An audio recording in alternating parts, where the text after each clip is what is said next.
Welcome to Tech Talks again, and today I have Kendall and I of Wi-Fi.com.ng. Now these are the guys. Now without these kind of people, forget all that digital banking. They are the guys that are the blood of the digital initiatives that most organizations are driving at. So, Kendall, welcome to the show. And so, tell us about Wi-Fi.com.ng. What's different?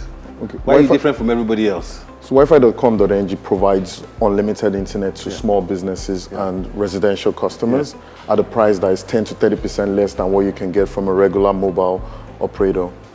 So we don't have any of the gimmicks that the other unlimited plans have, which are throttle after you use a certain usage.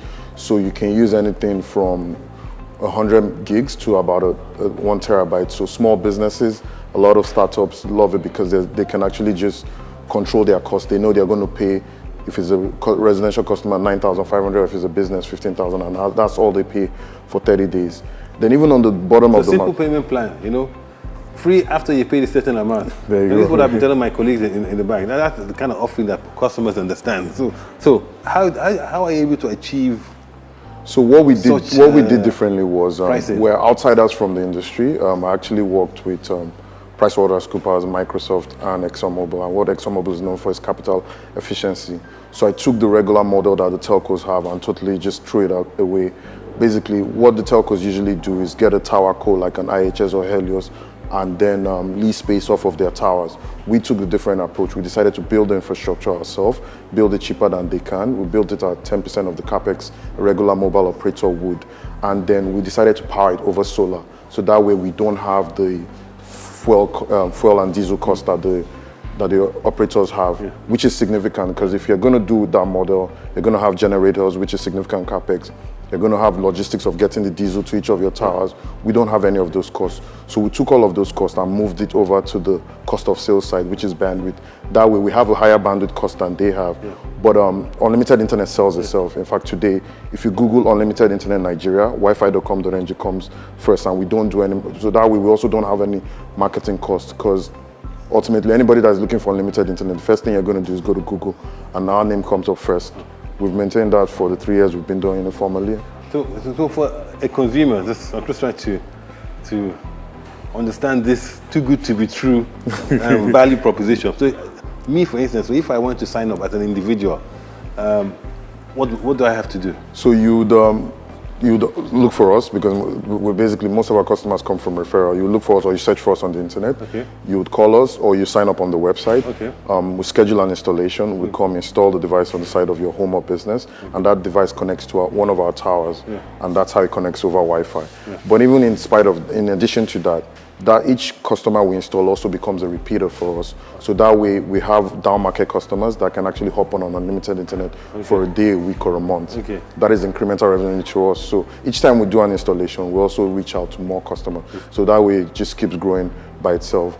The down market customers, we charge them 200 naira a day for unlimited internet. We have no data caps whatsoever. So across the entire spectrum, our stuff is unlimited.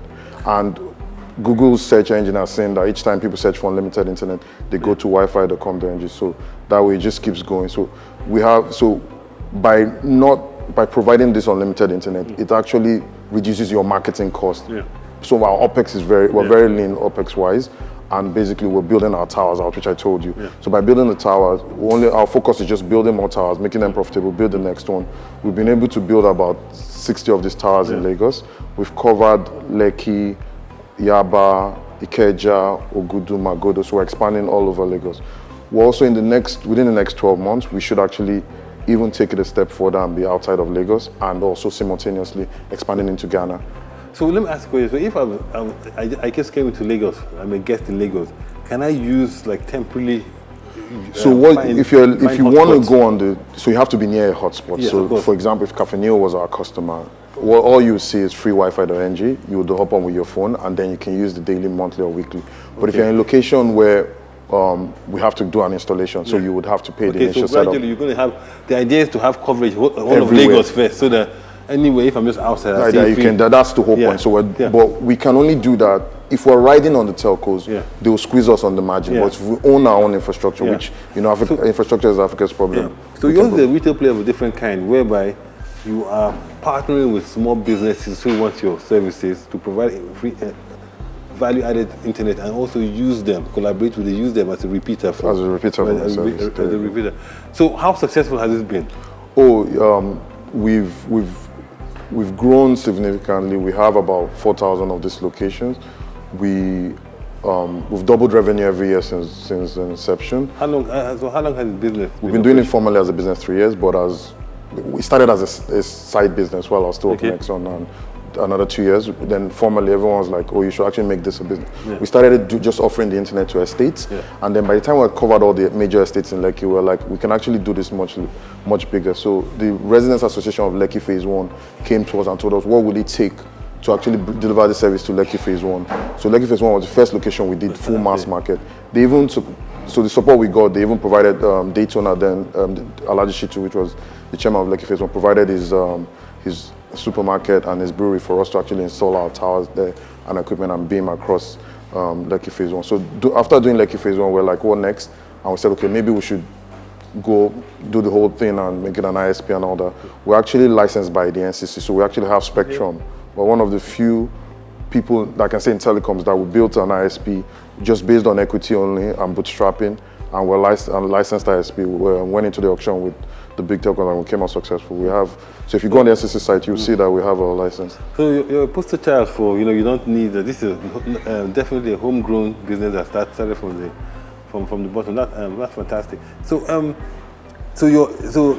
of course the objective is to cover Lagos first. Lagos is the prize. Lagos is the next thing, gradually roll out to other, should I say, commercially viable parts of the country. Yes. Right. So our spectrum license covers south, and southwest, and we've already done the survey for Port Harcourt. Port Harcourt should be the next city we should go to. But we build our infrastructure, so we're not trying to give our competition money. So we're not going to ride on any telco. So we'll build our own infrastructure into those locations and then keep growing. So let me ask you, how sustainable is that? Because so unless your strategy is to do this over a long period of time, I'm betting that the technology is still going to be the same over a period, because with your current model, it'll take a long time to cover Lagos, because Lagos is huge. Okay. And then as you build that capacity, you need more customers. So because we're a startup, we can scale faster. I'm a Y Combinator company, so we raised a seed round. That seed round has allowed us to accelerate very fast. The time it takes us to build a tower, we would still be asking for a quote from MTN or Swift to give us a quote. We can move faster than they have. The tower takes us about 2 to 3 weeks to build very fast. We built 20 in a quarter. We built 20 in just this quarter, so we can build them faster than we can go through the bureaucracy of getting even a quote from MTN. They'll go down the process of, which is why even for events too, if you wanted an event, you needed Wi-Fi there. Before you get a telco to move and actually we can get it done really, really quickly. So, but we raised the seed round, which we're using to expand as fast as we can. And for me, I would rather keep doing that versus, if you look at what happened with Etisalat and 9 Mobile, I don't have any FS risk because I'm building an infrastructure. So I'm not tying my contract with a IHS or a Helios. I have an Naira denominated contract. Structure still is available. It takes me 2 weeks to build it. And by the time I'm done, each tower is 20 grand. Each tower for a telco is 120, depending on who you ask, 100 grand to build a tower. So I'm building it at way less cost than they are. I'm building it faster than they are. I actually will do a lot. I will cover Lagos faster than any other telco. Can even start going through the contracts to even get a tower co to build them up. So my advantage is speed. But remember, I also have the customers behind me. They want the unlimited internet, which is what we want to keep doing. It's cheaper. It's cheaper. So let me give you an example. If a telco if you want to release space off a telco, you can get a quote of about $1,000 a month for a telco for just one antenna. But the reverse is in my case. I'm going to build for about 15 to 20 grand. And in 12 months, I've already paid the amount that I could have, and I own the entire tower.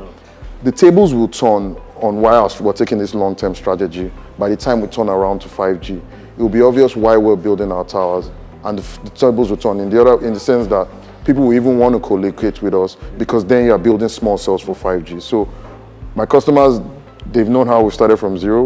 We have zero debt. We intend to take this all the way to the end. And then by 5G, we'll see whose strategy. A company with zero debt and lots of cash flow. So and even up until we raised, we bootstrapped significant. If the things I bootstrapped to a significant run rate versus any other startup that started with a ton of money. We just took the money and just kept going faster. So even if we don't raise or any, we can, our business in itself, each time we build a tower, get people on it, build the next one, keep going and keep going. Then in the future, we will be the ones, we will be the IHS for small cells. You will have a distribution, you have a network that is sold by everyone. Okay, so we know your model is different from the majors. So you're providing unlimited internet?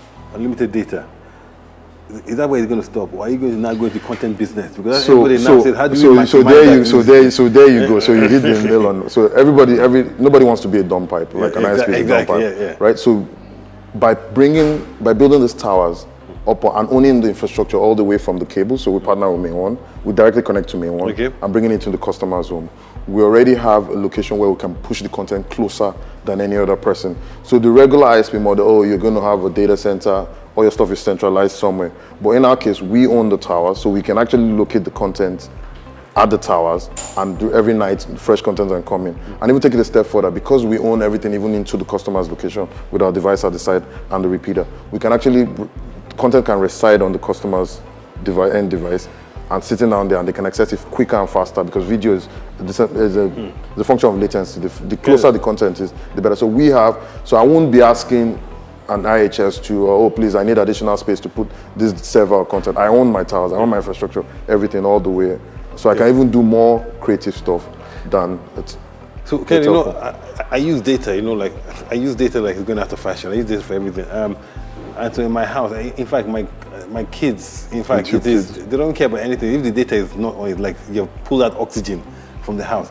But so I've used a lot of companies. So when they start off, when they start off, the quality is good, the streaming is fantastic. I could have video conferences. 3 years later, over time, the success now brings the quality down. There's a direct relationship to that. So what makes when I say we do everything differently, we did the reverse. So when I was starting, a friend of mine said, "Oh, why not do the reverse? Be the first to do the reverse. Start slow and increase your speed over time." So we started giving less speed than everybody 1 meg, and we've been incrementally increasing our speed over time. That's the difference. So we're turning the lever. The equipment we're installing can do 100 megs, but we're just, based on what is competitive is what we're putting at any point. So you will never ever see anybody say, oh, this is so fast. We don't sell it to you as the fastest internet. We sell it to you as the internet where is all you can eat buffet. But what you need to understand about a buffet is, like I tell people, when you first go outside, there's some people that eat lots of it, and there's some people that eat so Pareto, but it's not and they're subsidizing everybody else. So it's not necessarily Pareto, because you have to do other things. You're not just going to be on the internet just because I have unlimited. So what we see is when you first sign up for the unlimited, you have it, then all of a sudden it now tapers down to your regular consumption. All the buzz is over. Right? Trust me, there are people that can do a terabyte in Nigeria today. I am one of them. You're one of them. I don't watch local TV for the start. So you know that my DSTV is off. Same time, I watch everything. I have which is another innovative service we have. We have a service called Teleport, which gives you a US IP address. So what that US IP address is, it allows you to access content outside of Nigeria. So content normally that when you go to the site, it will tell you, oh, you're in Nigeria, you can access it. But with our service, a separate Wi-Fi SSID allows you go to the US. So that's very good for people that are doing a lot of banking in the US, because a lot of Nigerian IPs can access them because of fraud and all that. But with our Teleport service, you can do that. Some of the content, even some shopping sites like Penny that are blocked to Nigeria, our service allows that, and we can only do that because we own the infrastructure. So I know I keep stressing it, but we took a different approach where people are running away from infrastructure. We said that's what Africa needs. Services can come on top of that. As long as the payment infrastructure has been solved, we're saying solve the internet infrastructure as best as you can, then all other services can come on top of that. It was difficult.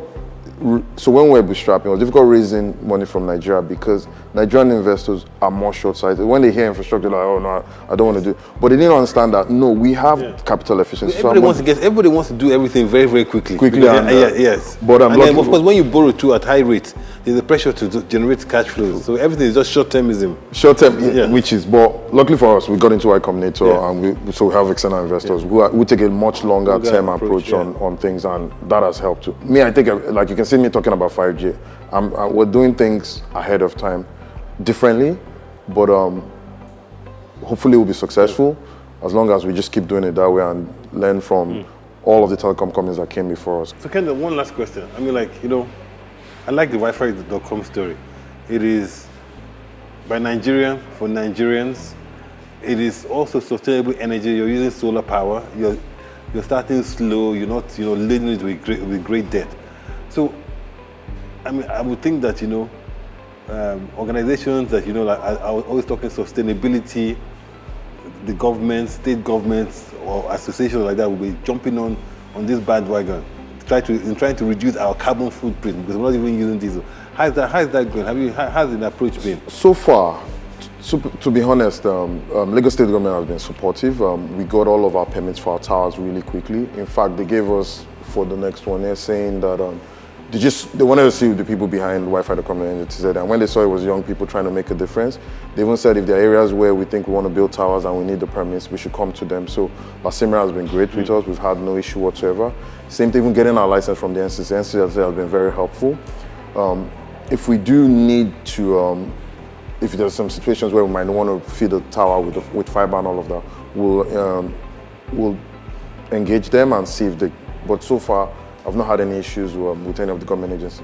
We're even looking at other states, so going into other states, they would even be our first port of call when we go to a state.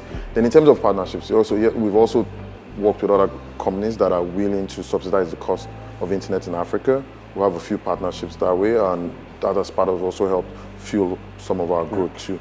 But it's something that resonates even when we're raising funding in Y Combinator. So a lot of social impact investors where they understand that internet infrastructure is something that if you bring down the cost of internet, a lot more people will get on the internet, and then you can sell additional services to them. So we're enabling other services, e-commerce, whatsoever, by actually working on the internet.